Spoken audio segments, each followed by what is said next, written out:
বন্ধুরা, কি সেই কাজ যা করলে আপনার সাথে খারাপ কিছু হওয়ার থাকলে তা হবে না? কি সেই কাজ যা করলে মা শারদা আটকে দেবেন আপনার সব বিপদ? এই সমস্ত প্রশ্নের উত্তর পাবেন আজকের এই ভিডিওতে। নমস্কার বন্ধুরা, কৃষ্ণ প্রেরণা ইউটিউব চ্যানেলে আপনাদের সবাইকে স্বাগত জানাই। বন্ধুরা, জীবনে আমরা জেনে বা না জেনে এমন বহু কাজ করে থাকি যেটা হয় ঠিক নয় ভুল, কিন্তু সময় বিশেষে আমরা সেটা ঠিক ধরতে পারি না। তাই সেই কাজগুলো করার ফলে আমাদের পাপের বোঝা আরো বাড়িয়ে দেয়। কিন্তু মা শারদার কৃপায় একটা উপায় আছে, যেটা ঠিকমতো করতে পারলে মা শারদা আপনাদের সাহায্য করতে পারেন। মা আপনাদের বিপদ থেকে বাঁচাতে পারেন। তবে ভিডিওটি দেখার আগে আমার একটি ছোট্ট অনুরোধ, চ্যানেলটিকে একটা সাবস্ক্রাইব করে নিয়ে বেল বাটনের প্রেস করে অল সিলেক্ট করে রাখুন, যাতে আমার পরবর্তী ভিডিও নোটিফিকেশনগুলো সময় মতন পান। এছাড়াও ভিডিওটি ভালো লাগলে একটা লাইক অবশ্যই করবেন ও বন্ধুদের মাঝে ভিডিওটি শেয়ার করবেন এবং কমেন্টে গিয়ে লিখবেন জয় ঠাকুর রামকৃষ্ণ, জয় মা শারদা। তাহলে এবারে চলুন জেনে নেওয়া যাক কি সেই উপায়। তবে উপায়টি যাতে সবাই ঠিক মতন বুঝতে পারেন, তাই এখানে একটি ঘটনার কথা বলা হলো। তাই মন দিয়ে পুরো বিষয়টা শুনুন। সুদর্শন নামে একটি ছেলে এমন একটি পরিবারে জন্মায়, যেখানে পরিবারের প্রতিটা মানুষ ভগবানের উপর খুবই আস্থাশীল। সুদর্শন ছোটবেলা থেকেই দেখেছে তাদের বাড়িতে 12 মাসে 13 পার্বণের মতন পুজো অর্চনা লেগেই থাকতো। এই মাসে লক্ষ্মী পুজো, তো সামনের মাসে সত্যনারায়ণের পুজো, কিছু না কিছু প্রতি মাসে হচ্ছেই। তাছাড়াও বাড়িতে বেশ বড় আকারের ঠাকুর ঘর আছে, যেখানে পরিপাটি করে নানান দেবদেবীর বিগ্রহ, পট ইত্যাদি সাজানো আছে।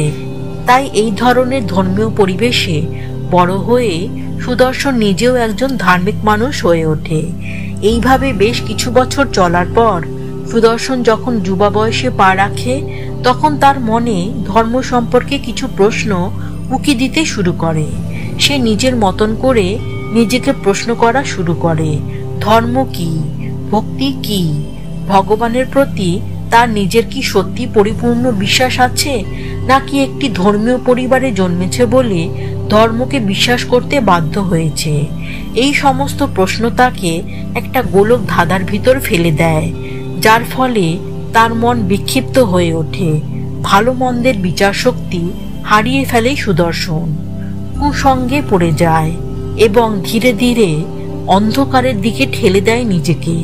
মদের নেশা ও আরো নানা ধরনের খারাপ জিনিসের প্রতি আকর্ষণ বাড়ে তার, যার ফলে নিজের আত্মাকে কলুষিত করে শরীরকে ধ্বংসের দিকে নিয়ে যায় সে। তবে ভগবানের অসীম কৃপায় এই বিপরীত পরিস্থিতিতে সুদর্শন পরিবারকে তার পাশে পায়। সুদর্শনের বাড়ির লোকজন, বিশেষ করে তার বাবা ও মা, তাকে বাঁচানোর জন্য চেষ্টা শুরু করে। নানা জায়গায় খোঁজ করে একটি ভালো নেশামুক্তি কেন্দ্র খুঁজে পায় তারা। তারপর ওনারা সুদর্শনকে সেখানে ভর্তি করে দেয়। সেই নেশামুক্তি কেন্দ্রে আসা সমস্ত রোগীদের ওষুধ, কাউন্সেলিং ও নিয়মিত ধ্যানের মাধ্যমে চিকিৎসা করা হতো। সেখানে ধ্যান করার জন্য একটা বিরাট লম্বা ঘরে রোগীদের পরপর বসিয়ে এক মনে ঈশ্বরের নাম জপ করতে করতে ধ্যান করতে বলা হতো।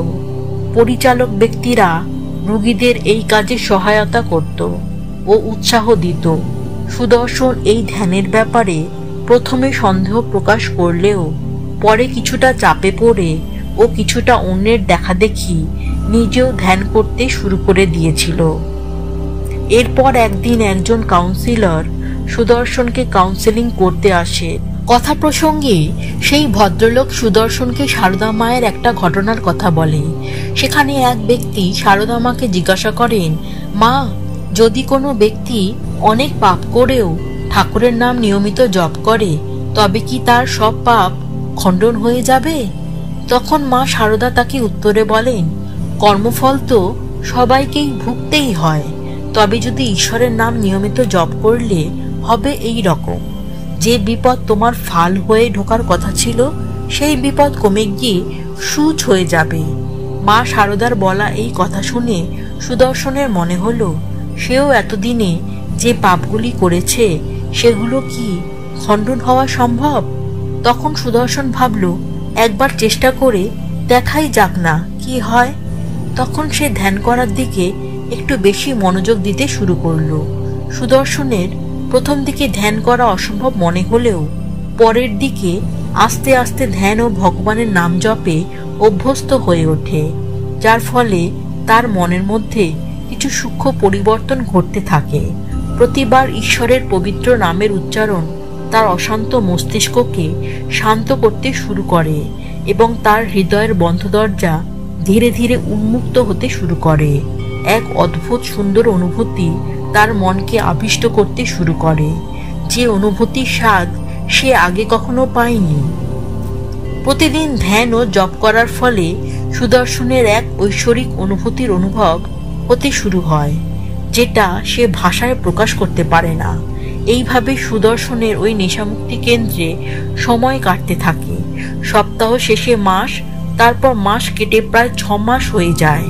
সুদর্শনের মধ্যে এখন অনেক পরিবর্তন এসে গেছে। সে ধীরে ধীরে সুস্থ স্বাভাবিক হতে শুরু করেছে। তার মন এখন যথেষ্ট ধৈর্যশীল হয়ে গেছে। আগে যে দুশ্চিন্তাগুলো তার মনের উপর প্রভাব বিস্তার করেছিল সেগুলোর প্রভাব এখন প্রায় নেই বললেই চলে। সুদর্শন বুঝতে পারে তাকে আগামী দিনে সুস্থ ও সুন্দরভাবে বাঁচতে হলে অনেক পরিশ্রম করতে হবে। হয়তো সেই পরিশ্রমের স্বাদ কখনো কখনো তেতো হতে পারে, কিন্তু তার ফল অবশ্যই মিষ্টি হবে। তারপর এই আশা নিয়ে সে বাড়ি ফিরে আসে। বাড়িতে এসেও সে কিন্তু ধ্যান, ঠাকুরের নাম জপ বন্ধ করেনি।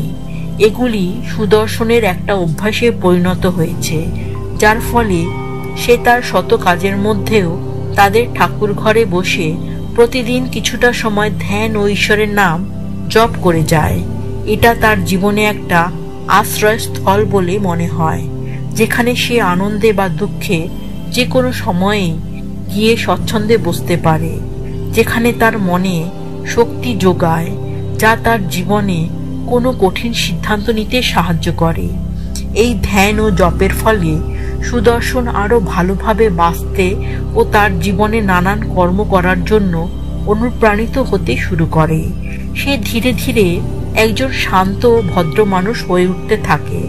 তার পরিবার ও আশেপাশের মানুষের সঙ্গে সম্পর্ক ভালো হয়ে ওঠে।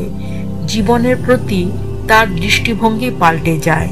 সে বিশ্বাস করতে শুরু করে যে ঈশ্বরের নাম জপ করা শুধুমাত্র তার আভ্যন্তরীণ জগৎকে পাল্টায়নি, তার সঙ্গে গভীর এক আধ্যাত্মিক জগতের সঙ্গেও তাকে যুক্ত করেছে।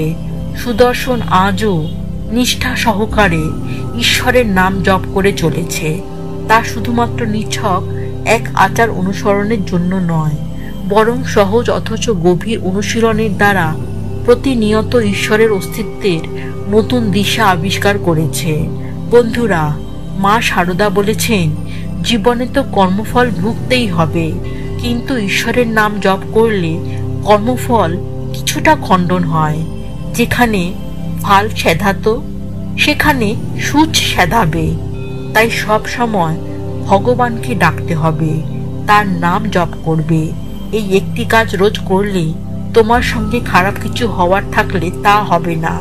তিনি আরো বলেছেন যে তোমাদের অনেক সৌভাগ্য এই মনুষ্য জন্ম পেয়েছ, তাই খুব করে ভগবানকে ডেকে যাও। সংসারে কাজের মধ্যেও সময় বের করে নিয়ে তাকে ডাকো, খুব করে ডাকো, মন প্রাণ দিয়ে ডাকো। তাকে ডাকার জন্য যতটা খাটতে হয় খাটো, না খাটলে কি কিছু হয়? সবাই ভালো থাকবেন, সুস্থ থাকবেন। নমস্কার।